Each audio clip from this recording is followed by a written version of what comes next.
It was just past 6 a.m. when the city first started to breathe again. A soft gray fog curled over the sidewalks like steam from an old kettle. The streetlights still blinked, reluctant to yield to the morning sun, and the only sound was the hum of tires on wet asphalt. Rafi's cab was one of the few moving that early, a dusty yellow Toyota that had seen better days, but ran like a soldier. He leaned against the driver's seat, sipping cheap gas station coffee and watching steam rise off his windshield. 34 years old, hair slicked back with drugstore, gel eyes that looked older than they should have. Rafi had been driving night shifts for 6 years now. He knew the city better than it knew itself. Knew where the rich lived, knew when the clubs emptied, knew which blocks smelled like desperation and which corners smelled like fresh croissants. But most of all, Rafi knew how to listen quietly, without judgment. And that's why his passengers always ended up telling him things they didn't even mean to say.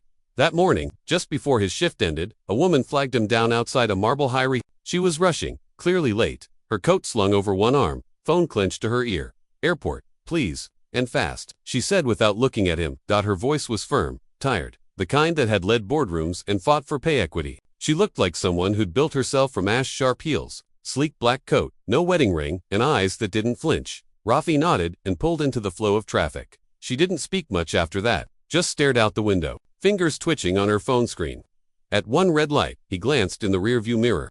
For a second, their eyes met, and something flickered. Not attraction, not even connection, just wait, the kind of tired that doesn't come from lack of sleep, the kind that comes from carrying too much, too long. When they reached the airport, she handed him a 50 without waiting for change and dashed toward the terminal.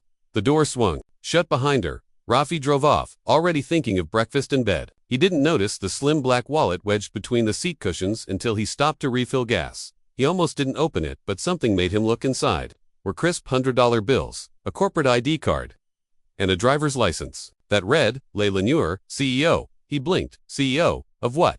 He Googled her name while waiting in line for coffee. The results made his stomach drop. Layla Noor, founder and CEO of Noor Technologies, valued at $640 million. The photo on her LinkedIn matched the tired face from the back seat. Rafi sat down on the curb. What was a millionaire doing in the back of his cab with no assistant? No entourage, no chauffeur. He could have kept it. The wallet, the cash, no one would know. But he knew, and so he drove all the way across town to the address on her license. When he buzzed the intercom, no one answered. He stood there for 12 minutes in the cold, wallet in hand, unsure why he even cared so much. Then the door opened. Not Layla, a doorman. "She's out of town for a few days," the man said. "Left for a conference this morning." Rafi hesitated. "I think she left this in my cab. Can you make sure she gets it?" The doorman nodded. "You want a receipt or something?" Rafi smiled. "Nah, just make sure she knows someone brought it back." And with that, he left. He didn't expect to hear from her again.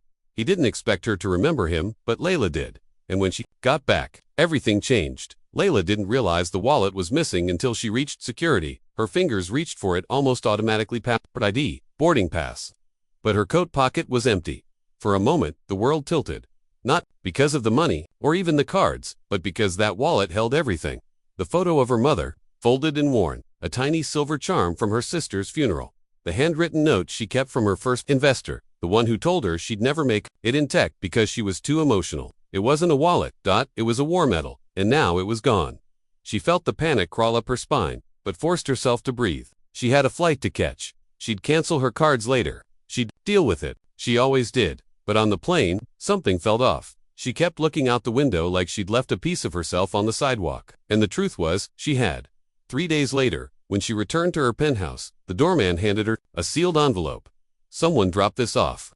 Said it was yours." She opened it right there in the lobby, and froze. Her wallet, untouched. Everything inside, there was no note, no name. Just a receipt from a gas station and the ID of the taxi company she recognized. She stood there in silence, staring down at it, like it was a message from the past. Something in her chest cracked a little. People didn't do that anymore. Not in her world. Not where success cost you your softness and kindness came with strings. But this man, this driver, didn't even leave his name. And that rattled her more than she expected. Because for the first time in a long time, she didn't feel alone. Not completely. It took her assistant 2 hours to track him down. "Name's Rafi Khan." The assistant said, "Works nights, immigrant. No social media presence. Quiet guy. Never late." Layla stared at his file. Not because of his credentials, but because of the space between the lines. The kind of man who showed up, did his job, and didn't ask for more. She leaned back in her chair, wallet now safe in her coat pocket, and whispered, "Let's offer him a ride." "Ma'am." Her assistant blinked. She smiled. Let's see if he takes the call. Rafi was changing the oil on his car when his old flip phone buzzed. Hello, hi. Is this Mr. Rafi Khan?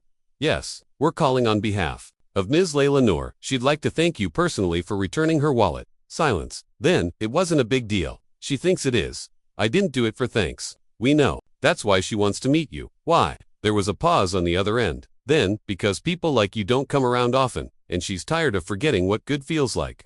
The next morning, a black car pulled up to Rafi's tiny apartment building. He wore his cleanest shirt, which still had a faint coffee stain near the collar, and waited on the curb like he didn't quite belong in the picture. When the car door opened, she was already inside. Layla, no makeup, hair pulled back, in jeans and a long navy coat. She looked normal-human, not like someone who owned a $640 million empire. They didn't speak at first. The silence between them wasn't awkward. It was cautious, like two people standing at the edge of a frozen lake, waiting to see if the ice would hold. Then she turned to him. You didn't leave your name. I didn't think it mattered. It is. He looked down at his hands. I didn't return it for a reward. I didn't offer one. He smiled at that. So did she.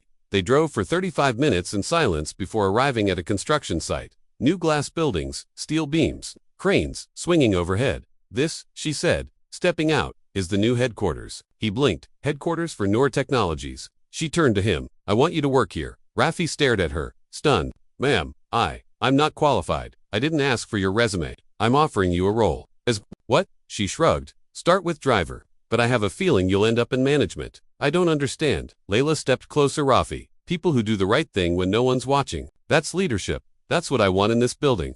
He opened his mouth to argue, to say he didn't belong, that he was just a cab driver, that he barely finished high school, that no one in his family had ever even worn a suit. But she stopped him with one sentence. I trust you. And for the first time in years, he felt something unfamiliar swell in his chest. Not pride, not fear, but worth. 3 weeks passed. Rafi traded his steering wheel for a staff badge. Every morning he stood at the entrance of Noor Technologies, holding open doors and learning names. People passed him with polite nods, never quite knowing why a man like him stood there in dress shoes 2 sizes too big, asking questions no one else bothered to ask. He didn't have a title or an office. Layla hadn't defined his role. She just kept saying, observe, then tell me what's missing. So he did. He noticed the woman in accounting who cried in the break room when no one else was there, the janitor who skipped lunch because the vending machine raised its prices, the intern who walked 2 miles every day in sneakers just to avoid using her mother's gas money.